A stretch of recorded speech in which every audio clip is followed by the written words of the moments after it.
सिर्फ शरीर को फिट रखने से आप हेल्दी नहीं होंगे, दिमाग को भी फिट रखना उतना ही जरूरी है। आज हेल्थ इज वेल्थ में हम बात करेंगे आपके शरीर के कंट्रोल रूम यानी दिमाग के सेहत के बारे में। गुड हेल्थ के आपके weekend dose health is wealth में मैं आपका स्वागत करती हूं। मैं हूं शिबानी। चलिए देखें आज क्या है खास हमारे शो में। सिर्फ हार्ट ही नहीं, आपके ब्रेन को भी हो सकता है अटैक। करेंगे ब्रेन स्ट्रोक्स पर चर्चा। जब यदि स्ट्रोक हो तो ब्रेन का आधा हिस्सा डैमेज हो जाता है। बुढ़ापे में भूलने की बीमारी नहीं है नॉर्मल, देखेंगे कैसे लड़े डिमेंशिया से। और छुट्टी से लौटे श्वेता से लेंगे update health is wealth challenge में।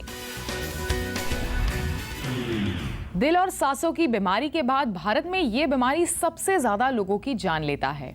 हर साल कुछ 16 लाख लोगों को ये अटैक होते हैं और इनमें से 30% की मौत हो जाती है। एक बड़े हिस्से को इससे लकवा या पैरालिसिस हो जाता है। आधे मरीज तो 50 साल से कम उम्र के हैं। इसके बावजूद लोगों में इसकी जानकारी कम है। अब मुंबई जैसे शहर ही ले, top of the line medical facilities होते हुए भी सिर्फ 3% मरीज को वक्त पर ट्रीटमेंट मिलता है। तो क्या है ये बीमारी, बता रही हैं कविता। आज हम बात करें ब्रेन स्ट्रोक के बारे में, जो भारत में सालाना 16 लाख लोगों को होता है, लेकिन पता तब चलता है जब मरीज को लकवा मार जाता है या फिर उसकी मौत हो जाती है। तो क्या है ये ब्रेन स्ट्रोक? ब्रेन स्ट्रोक या ब्रेन अटैक तब होता है जब दिमाग के किसी हिस्से में खून की सप्लाई रुक जाती है या बंद हो जाती है। ये दो वजहों से हो सकती है। एक तो ये कि जो आर्टरी से जो खून पहुंचाती है ब्रेन में, उसमें किसी जगह क्लॉट फॉर्म होता है या ब्लॉकेज फॉर्म होता है, इसे कहते हैं इस्कीमिक स्ट्रोक।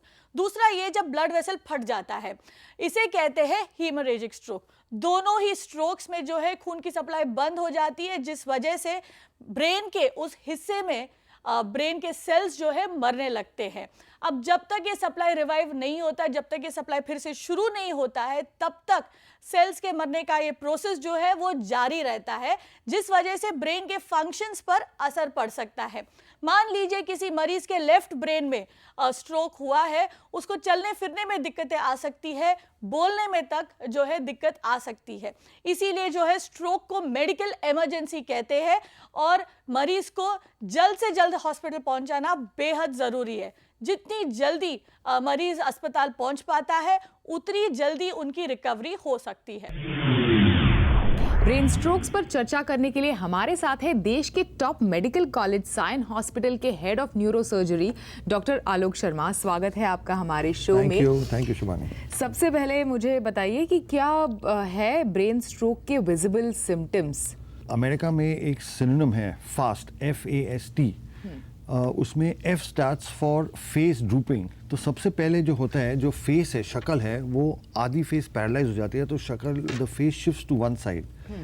सेकंड A है आर्म वीकनेस, यानी कि एक तरफ का हाथ और पैर कमजोर हो जाता है। S stands for speech difficulty, बोलने में कठिनाई होती है, बोलना बंद हो जाता है।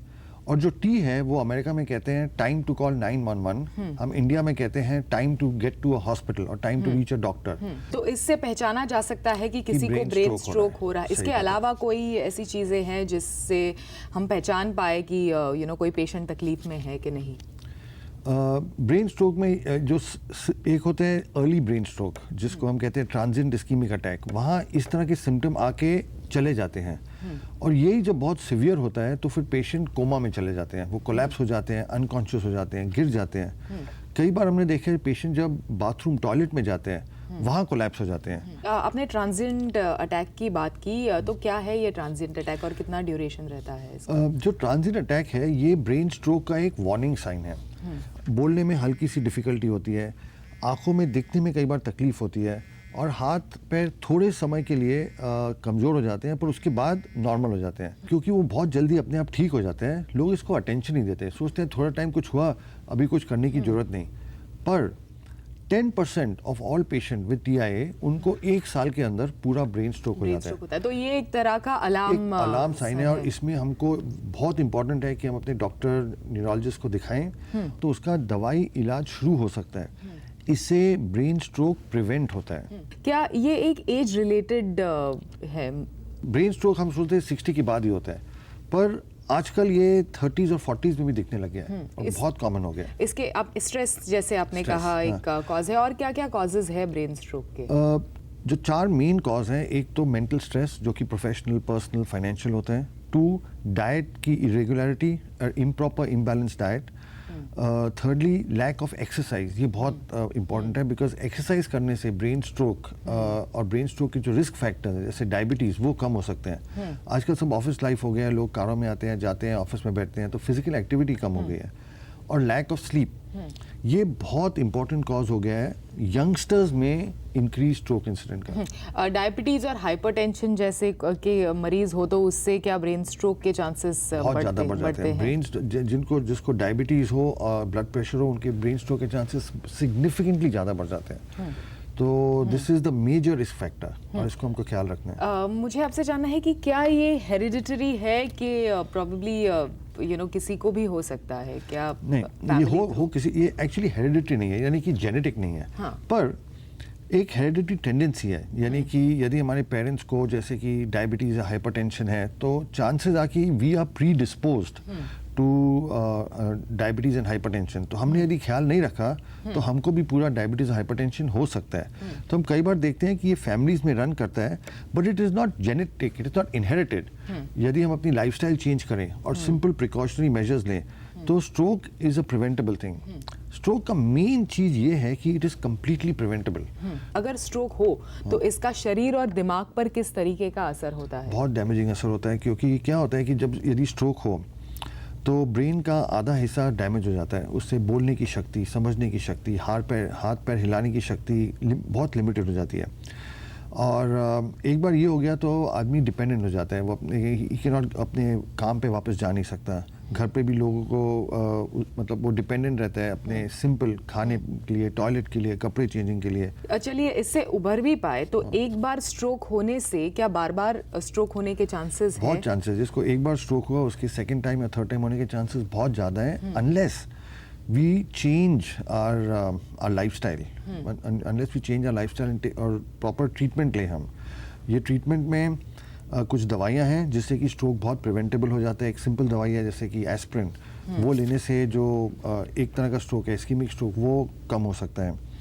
डायबिटीज़, हाइपरटेंशन कंट्रोल करने से कम हो सकता है। एक और चीज़ है जो कि लोग जानते नहीं कि एक बार ब्रेन अटैक हो तो यदि हम 3 घंटे के अंदर किसी बड़े अस्पताल में पहुंचे तो एक ड्रग है, नई ड्रग, उसको कहते हैं TPA, ये देने से स्ट्रोक बिल्कुल रिवर्स हो जाता है। तो रिवर्स हो जाता है, पर मोस्टली पेशेंट 3 घंटे के अंदर पहुंचते नहीं। तो इसी बात पर जो हार्ट अटैक में गोल्डन आवर का एक कॉन्सेप्ट है, तो क्या ये इसमें भी बिल्कुल वैलिड है, बहुत ज़्यादा वैलिड है। तो हमारा ये गोल्डन आवर की बजाय मैं कहूँगा गोल्डन 3 आवर्स, 3 आवर्स के अंदर यदि पेशेंट पहुंच जाए हॉस्पिटल के अंदर तो ये स्ट्रोक कंप्लीटली रिवर्स हो सकता है इस दवाई से।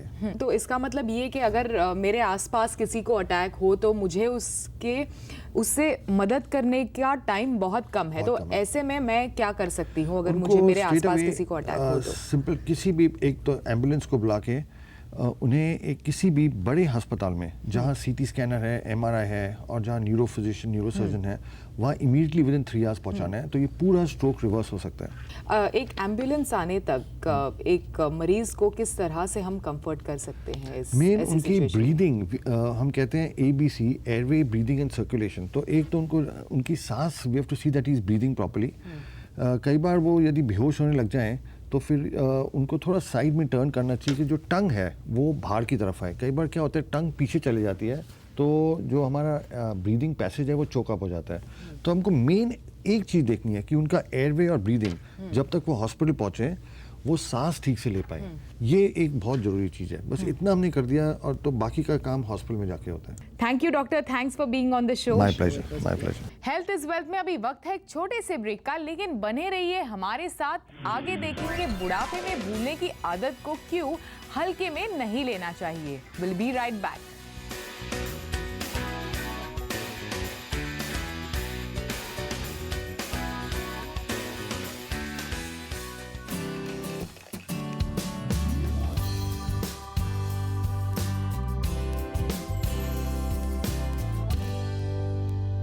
Welcome back. आप देख रहे हैं हेल्थ इज वेल्थ। बढ़ती उम्र के साथ चीजें भूल जाना नॉर्मल है ना? गलत।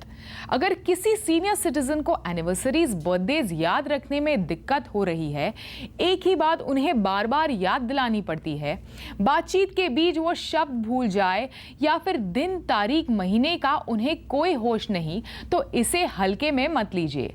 ये महज बुढ़ापा नहीं, डिमेंशिया नाम की बीमारी हो सकती है और इसका इलाज कराना जरूरी है।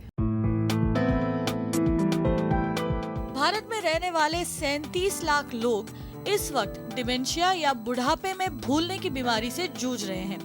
हालांकि सबको अल्जाइमर्स नहीं होगा, तब भी डिमेंशिया के 75% मरीजों को अल्जाइमर्स होने का रिस्क है। इसीलिए बुढ़ापे में भूलने की बीमारी को नजरअंदाज ना करें। नाम याद नहीं आ रहे हैं या कुछ घटना विशिष्ट घट गई है दिन में, वो हमको अगर इंसान को बाद में पूछा कि क्या हो गया, सुबह कौन मिलने आया था, या क्या बातचीत हुई, या टेलीफोन पे क्या बातचीत हुई, या ये अगर व्यक्ति अगर याद नहीं रख सकता है डे टू डे की जो बातें हैं, तो फिर ये वार्निंग सिग्नल हो सकता है। या समझो किसी नई जगह पे चले गए और रास्ता भूल गए, या ऑफिस में काम कर रहे हैं और ऑफिस के लोगों का कि ये नोटिस में आ गया कि इनका काम पहले तरीके से नहीं हो रहा है। इसी तरह अगर घर में किसी बड़े बूढ़े को गिनती में, पैसों के हिसाब रखने में या प्लानिंग करके कुछ काम करने में मुश्किलें आ रही हैं, तो उन्हें डिमेंशिया होने का डर है। मरीजों के व्यक्तित्व और मूड में भी बदलाव आते हैं और कई लोगों को डिप्रेशन भी होता है। वक्त के साथ इस बीमारी के लक्षण और गंभीर होते हैं। मरीज अपने परिवार को पहचान नहीं पाते, खुद का पता ठिकाना भूल जाते हैं, चलने फिरने में, बातचीत करने में, खाने पीने में भी परेशानी होती है। इसीलिए डिमेंशिया का जितनी जल्दी इलाज शुरू हो उतना बेहतर है। अगर अर्ली स्टेजेस में वो डिमेंशिया है तो उसमें कुछ उनके भूलने की जो प्रॉब्लम है उसके ऊपर दवाइयाँ उपलब्ध है, उससे कुछ रुग्णों को कुछ न कुछ फ़ायदा हो सकता है। तो क्या इससे बचा जा सकता है? नहीं, लेकिन हम डिमेंशिया को डिले कर सकते हैं। पेशेंट्स एक्टिव रहे, मेंटल एक्टिविटी में कुछ इन्वॉल्व रहे, सोशल एक्टिविटीज़ में इन्वॉल्व रहे, जैसे कि फॉर एग्जांपल रिटायरमेंट के बाद कुछ न कुछ काम करते रहे। एक हेल्दी डाइट हो जिसमें ज़्यादा कार्बोहाइड्रेट्स ना हो, ज़्यादा non vegetarian food, red meat ना हो, और ग्रीन लीफी वेजिटेबल्स खाए ज़्यादा, या फिर फल, कलर्ड वेजिटेबल्स, कलर्ड फ्रूट्स जो है, फ्रूट्स का ज़्यादा सेवन करें जिससे एंटीऑक्सीडेंट्स मिले, और कार्डियो टाइप ऑफ एक्सरसाइजेस करें, हफ्ते में 3 बार या 4 बार आधा घंटे के लिए कार्डियो करें या ब्रिस्क वॉकिंग करें। इससे कुछ न कुछ प्रिवेंशन में कुछ न कुछ फ़ायदा हो सकता है। वैसे क्या आपने हाल में अपना ब्रेन हेल्थ टेस्ट किया है? नहीं ना? तो चलिए आज आपको दिखाएंगे ऐसे ऐप जिसे आप बैठे बैठे अपने मोबाइल पर अपना ब्रेन हेल्थ जांच सकते हैं। ये है ब्रेनी ऐप, दुनिया का पहला मोबाइल ऐप जो आपके ब्रेन यानी दिमाग की सेहत जांचने में मदद करता है। सबसे पहले इसका ब्रेन हेल्थ सर्वे ले। यहाँ पर आपसे आपके हेल्थ, डाइट और फिटनेस रूटीन को लेकर कुछ सवाल पूछे जाएंगे। ये भी पूछा जाएगा कि क्या आप ब्रेन गेम्स खेलना पसंद करते हैं। इसके बाद आपको मिलेगा अपना brain heart health score. Brainy app में जो एक्टिविटीज है उसे पूरा करके आप अपना स्कोर बढ़ा सकते हैं। इनमें शरीर और दिमाग के लिए एक्सरसाइजेस है, मेमोरी और लैंग्वेज टेस्ट करने वाले कुछ गेम्स है और कुछ ब्रेन हेल्थी फल सब्जी का लिस्ट है। इन सबको आप अपने जिंदगी में शामिल करके अपना स्कोर और ब्रेन हेल्थ दोनों को बढ़ा सकते हैं। और सबसे बढ़िया बात, आप अपना ब्रेन स्कोर फेसबुक पर शेयर भी कर सकते हैं। ब्रेनी ऐप सिर्फ यूजफुल ही नहीं, काफी भरोसेमंद भी है, क्योंकि इसे बनाने वाले हैं अल्जाइमर्स ऑस्ट्रेलिया, जो कि अल्जाइमर के रिसर्च और इलाज के लिए काम करता है। ये एक फ्री ऐप है जो आप iOS और Android दोनों प्लेटफॉर्म से डाउनलोड कर सकते हैं। आपके बॉडी को फिट रखने के लिए आप कई सारे एक्सरसाइजेस करते हैं, वॉक्स पर, रनिंग पर जाते हैं, वेट्स उठाते हैं, लेकिन आपके ब्रेन को फिट रखने के लिए भी आपको वर्कआउट की जरूरत है। तो आज हम आपको दिखाएंगे कुछ ऐसे वर्कआउट जिससे आप अपने ब्रेन को फिट रख सकते हैं। फिज़िकल वर्कआउट करने के लिए तो आप जिम ज़रूर जाते होंगे, लेकिन जहाँ तक बात है आपके दिमाग की कसरत की, तो उसके लिए आपको कहीं नहीं जाना है, ना कोई पैसे खर्च करने हैं। और ऐसा करने से यानी अपने दिमाग की कसरत करने से आपका जीवन भी काफ़ी इंटरेस्टिंग हो जाएगा। तो आप शुरुआत कर सकते हैं अभी से। आपके घर अखबार तो आता ही है, फिर सुबह की चाय के साथ बैठ जाइए, सुडोकू पजल्स हैं, क्रॉसवर्ड पजल्स हैं, कुछ भी सॉल्व कीजिए। और इंटरेस्टिंग बात यह है कि ये सब एक्सरसाइज आपके जो दिमाग के अंदर सेल काम करते हैं उनको काफ़ी एक्टिव रखेंगी। सिर्फ पजल्स ही क्यों, चेस, लूडो, मोनोपोली जैसे बोर्ड गेम्स भी दिमाग को तरोताजा करने में बड़े काम आते हैं। स्कूल कॉलेज में गिटार सीखने का शौक था लेकिन कर नहीं पाए, तो अब सीखिए, दिमाग का भी वर्कआउट हो जाएगा। कोई नया डांस या नई भाषा सीखने से भी आपके दिमाग के सेल्स जवान रहते हैं। खाना बनाइए, कारपेंटरी कीजिए, पेंटिंग या गार्डनिंग जैसी कोई नई हॉबी भी आप शुरू कर सकते हैं, इससे भी फायदा होगा। या कुछ नहीं तो आप अपने परिवार को सरप्राइज करें, अपने शहर से बाहर घूमने निकल जाइए, पुराने दोस्तों से मेलजोल बढ़ाइए और नए दोस्त बनाइए। जितनी एक्टिव आपकी सोशल लाइफ होगी उतना ही एक्टिव आपका दिमाग रहेगा। तो आपके दिमाग को कुछ भी नया पसंद आता है, नयापन उसे एक चुनौती की तरह लगता है, तो कुछ नया करने की कोशिश कीजिए। मसलन उल्टे हाथ से लिखिए, कुछ नया रूट ले लीजिए, घर आते वक्त गाड़ियों के नंबर याद रखने की कोशिश कीजिए। और अगर ये सब भी ना कर पाएँ तो रोज़ एक 30 मिनट का वॉक कर लीजिए, क्योंकि इसमें आपके दिमाग के साथ साथ आपका दिल भी हेल्दी रहेगा। वक्त है एक ब्रेक का। आगे देखेंगे हेल्थ इज वेल्थ चैलेंज में श्वेता की प्रोग्रेस रिपोर्ट।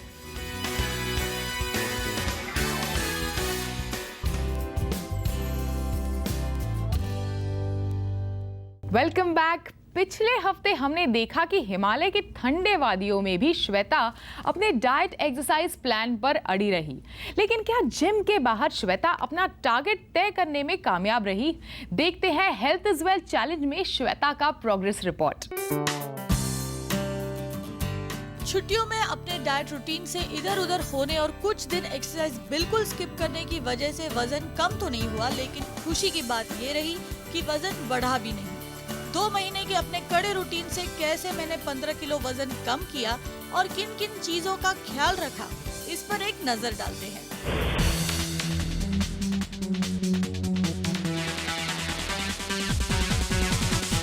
शुरुआत के 2 हफ्ते सबसे मुश्किल थे, डाइट और एक्सरसाइज दोनों के लिहाज से।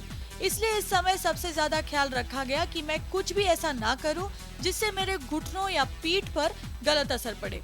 लिहाजा शुरुआत की गई सिर्फ बेसिक कार्डियो से, जिसमें स्पिनिंग और ट्रेडमिल पर वॉक शामिल थे। Cardio is a fat burning workout. आपके अंदर का जो बॉडी फैट है वो सिर्फ कार्डियो से ही उतर सकता है।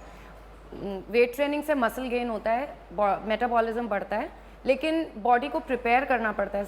एक फर्स्ट डे पे सब कुछ नहीं दे सकते हैं, इसलिए उसका वर्कआउट ऐसे किया कि पहले 15-20 डेज कार्डियो हो जाए, फ्लेक्सिबिलिटी आ जाए थोड़ी बॉडी में। डाइट के मामले में शालिनी काफी स्ट्रिक्ट रही। सिंपल खाना खाओ, हाई प्रोटीन, बाहर का नहीं, तला हुआ नहीं, मीठा नहीं। तीसरे हफ्ते में स्टैमिना बढ़ा और एक्सरसाइज का रूटीन बदला, साथ ही खाने में थोड़ी सख्ती और बढ़ाई गई।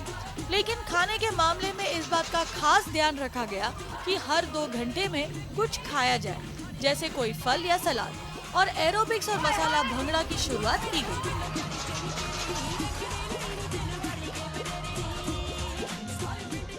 इतना अच्छा ये वर्कआउट बन गया है, उसमें फिटनेस भी है, 45 मिनट्स कार्डियो वर्कआउट है, भंगड़ा मूवमेंट्स हैं, हाथ ऊपर रहते हैं हमेशा ऐसे बल्ले बल्ले में, तो शोल्डर्स का वर्कआउट होता है, आर्म्स का होता है। बॉडी आप अगर पंजाबियों की बॉडी देखते हैं तो हमेशा स्ट्रेट रहती है, तो कोर टाइटनिंग हो जाती है। लेग्स तो ऑफ कोर्स यूज़ होते ही हैं, तो एक कंप्लीट टोटल बॉडी वर्कआउट हो जाता है। 5वें हफ्ते में डाइट में प्रोटीन की मात्रा बढ़ाई गई और छठे हफ्ते में 3 दिन के लिए सिर्फ प्रोटीन डाइट पर भी डाला गया मुझे। साथ ही मैंने पावर योगा और जुम्बा की शुरुआत की, जिससे काफी स्ट्रेंथ मिली। और जुम्बा और मसाला भंगड़ा मेरे फेवरेट वर्कआउट्स है, इसलिए मजा भी आने लगा।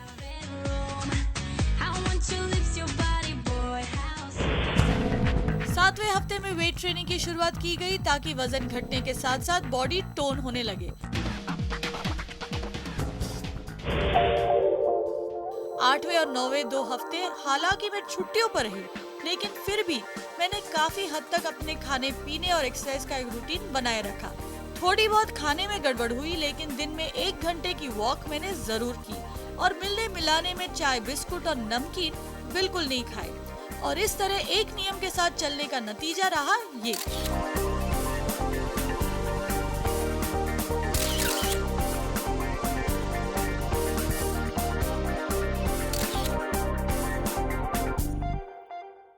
हेल्थ इज वेल्थ में अब वक्त आ गया है कि हम आपसे विदा लें। हर हफ्ते हम आपको कुछ ऐसा इंफॉर्मेशन देने की कोशिश करते हैं जिससे आपके हेल्दी बनने का सफर थोड़ा और आसान हो जाए। उम्मीद है आज के इस एपिसोड देखने के बाद आप भी अपने ब्रेन को हेल्दी रखने की हर कोशिश करेंगे, क्योंकि हिट होना है तो सिर्फ शरीर ही नहीं, दिमाग को भी फिट रखने की जरूरत है।